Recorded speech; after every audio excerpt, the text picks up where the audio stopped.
And I'm curious, you made the statement that, take a number for, if you need to fire me.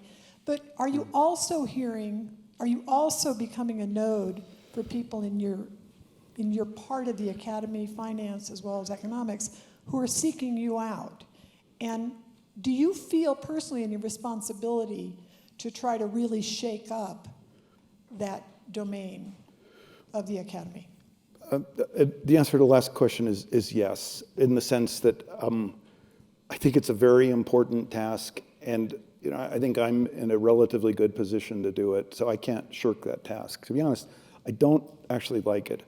And the secret that probably most people don't know is I'm like a pleaser. I want everybody to like me, and so I don't actually like this belligerent kind of role, but I just think it is important enough. And also, to be very clear, right after I got the prize, I had to really take a pause and think about it, because there was a lot of pressure that saying, Paul, look, you're now the part of a heroic narrative. You're the hero scientist who did these great things, and you go out and tell people how great science is and how great you are, and that's your job now as a Nobel Prize winner.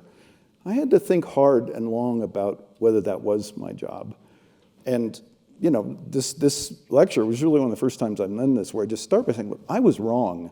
This is partly me rejecting that idea that I've got to pretend to be the hero. Because what I really have to do is just be a good scientist. Show what it means to be a good scientist. And part of that is admitting when you're wrong and admitting that the facts beat whatever your theory is. So this is a new dimension, and I'm looking for ways to try and attract or provide cover, frankly, for young people who'd like to address some of these concerns, but who are terrified that it'll destroy their career if they do so. And let me be clear that it's actually, I can't personally guarantee them promotion prospects, but there may be a way to build something, if you know the NBER, build something that's a little bit like the NBER, let them act together so that they feel like there's some community, and then there may be a way to do this. And finance is a very important area to do this in. If you didn't connect with Anat Admati and Paul Fleiter, get them. But let me be clear. I wrote about, listen, here's the way to fix the financial market.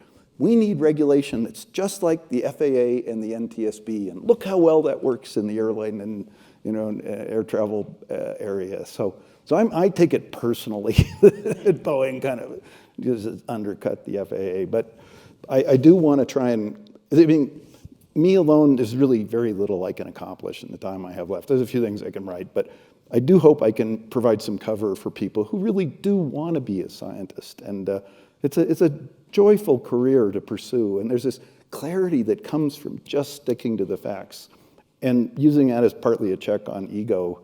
It's a really good way to live.